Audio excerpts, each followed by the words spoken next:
All right, this is an important section on linear independence.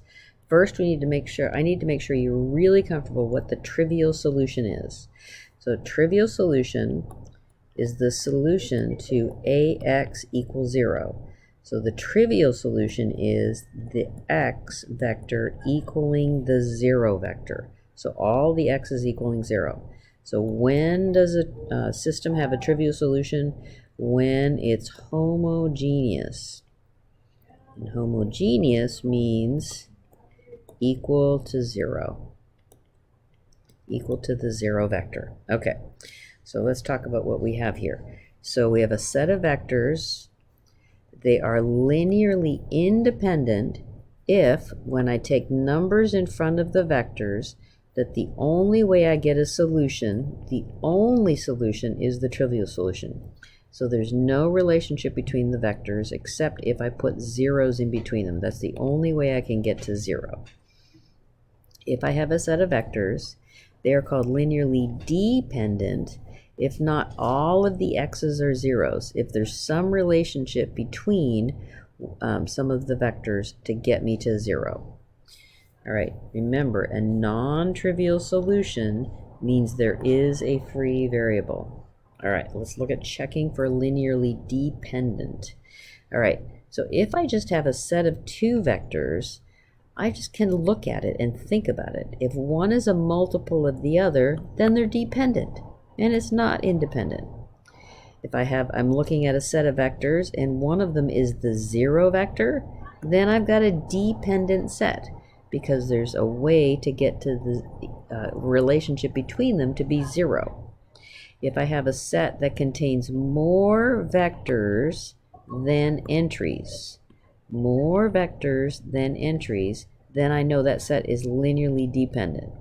For example, if I have 3 vectors in R2, then I know they're dependent.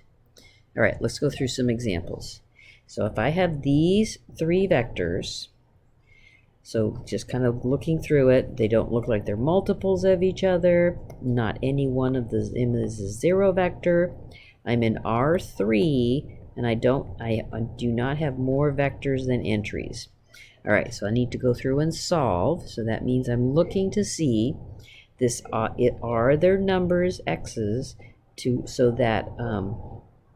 are there different numbers x's to get me to the 0 vector other than having x1, x2, x3 all equaling 0? That would mean only the trivial solution. So I put the augmented system together. I put it in my calculator with RREF, and here I have it. So I don't have to go any further than this. This is probably just REF. I don't have to go any further than this because I can see there are no free variables.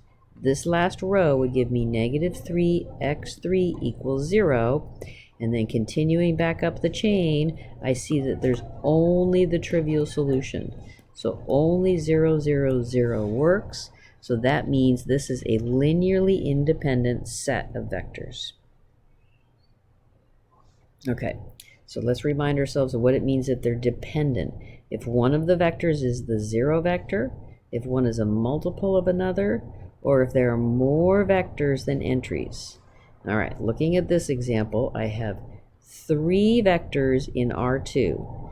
3 vectors in R2.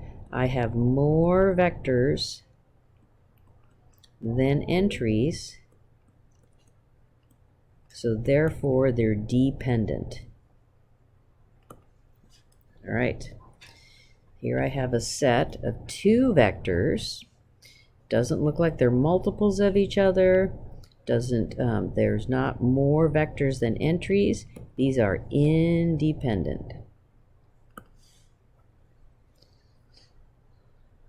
Okay, let's look at just these 2 vectors. I can see that they're multiples. If I take this vector and multiply it by a -1, I get to this vector. So x1 times the first vector plus x2 times the second vector, I can find, so the idea is, can I find numbers other than x1 and x2 equaling 0 to get me to 0? Yes, I can. So if I let x1 equal 1 and x2 equal 1, I get the solution to the zero vector. So that means they're dependent. There's a relationship between them to get me to the zero vector.